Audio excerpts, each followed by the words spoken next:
Hello again, this is Robert Schein, Managing Director and Partner of Blanke Schein Wealth Management. Today is Wednesday, August 19th, 2020. We've got several market-related moving topics to discuss today, historic moves in S&P 500, and everything that's we're paying attention to as it relates to managing our clients' investment portfolios. So let's get right to it. So there you have it, and no one would have ever predicted or guessed. We had the S&P 500 yesterday closed at an all-time high. And essentially with the previous high of February 19th, you got about 103 days in between from when the market took its round trip down 35.41% negative decline earlier this year in just a few months, and then snap right back to where we are right now and creating all-time highs on the S&P 500. That is absolutely historic. So to watch this play out, we all live through history.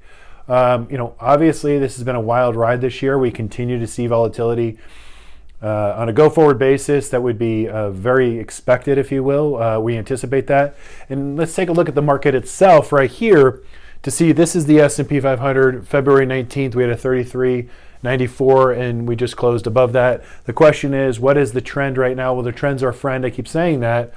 Why? Because we have corporations actually proving that they could navigate through this. If they're technology-based, corporations unfortunately are laying off, so they're getting lean and mean again. And plus, you also have access to liquidity on the balance sheets, as well as the Federal Reserve basically keeping rates at 0%. So money is cheap and liquid, and that ultimately all that stimulus that's also CARES 2.0 Act potentially making it through to the economy again, makes it that $1 into the consumer's hand will make it back into the economy. And that's where policymakers know this. And that's one of the reasons why those companies that are publicly traded again, that's where the markets, the stock market is publicly traded. Think of all the big box stores that had the opportunity to stay open, because you're a discount shopper or they stayed open the last 3 or 4 months. All of them are reporting right now and their earnings are like off the charts, right? Better than expected, but even better than that.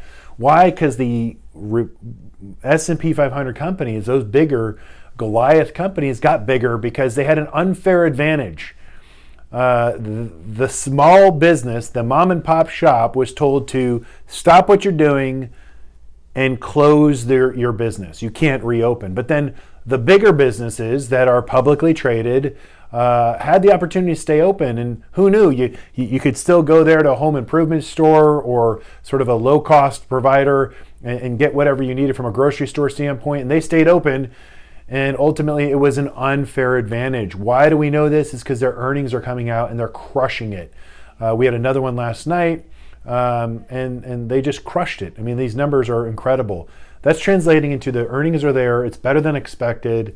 Markets will see higher highs. But in the meantime, we could see some consolidation because that wouldn't be out of the question, actually almost expected, because we have more uncertainty as we have Congress right now taking their time. Congress is going to come back. They're in recess right now until after Labor Day, but they just were called back to make a very important vote, and that is the CARES 2.0 Act. And nope, actually it's not. They're going to talk about the post office this weekend. When they talk about the post office and they don't address the fact that unemployment insurance has expired or that small businesses need additional assistance because it's been that unfair advantage. The S&P 500 companies had the ability to stay open, access liquidity, and literally have that unfair advantage. The small businesses need help. And that's where we have an economic recession right now. We had that several times historically speaking, where you have unemployment on double digit. We're still at 10.2. And 15 million Americans that are unemployed. We have small businesses, over 35% won't reopen, reporting by Yelp. So small businesses are getting crushed in this economic environment right now. So for Congress to come back and talk about the post office versus actually helping Americans, that's where we're going to see the S&P 500 sort of lose some steam right now. The S&P does have support. From a technical perspective, we look at this. So the 3,200 to 3,100 range, but between now and year end, we can see kind of consolidation. But year end, we could probably see S&P 500 higher because the big businesses have the unfair advantage and they will continue to crush the mom and pop shop. So we need Congress to get back and literally help the small businesses and sort of get an incentive for reopening and helping those that are unemployed, and that assistance. That's really what needs to happen, not to come back and more politics as usual. And when that happens, we're going to see the markets lose steam in the short term because they're going to continue to build the uncertainty. So we want to watch this consolidation happen. Economic recessions, there's 4 times previous than just the 2020 where we've seen markets hit new highs in the midst of economic recession. We're in a recession. The market hit a bear market, the market earlier this year hit a bear market, and that's technically, the technical definition of that is when it draws down by more than 20%. Well, we hit that, we were over 35%, and then now we're reset to a new bull market going forward. That being said, the market itself is separate from the economy. Economic recessions we had in 1961, 80, 82, and 1991. Essentially, we had markets hit all-time highs when the economy was still in a recession. Again, there's a dichotomy, so we have to continue to separate that.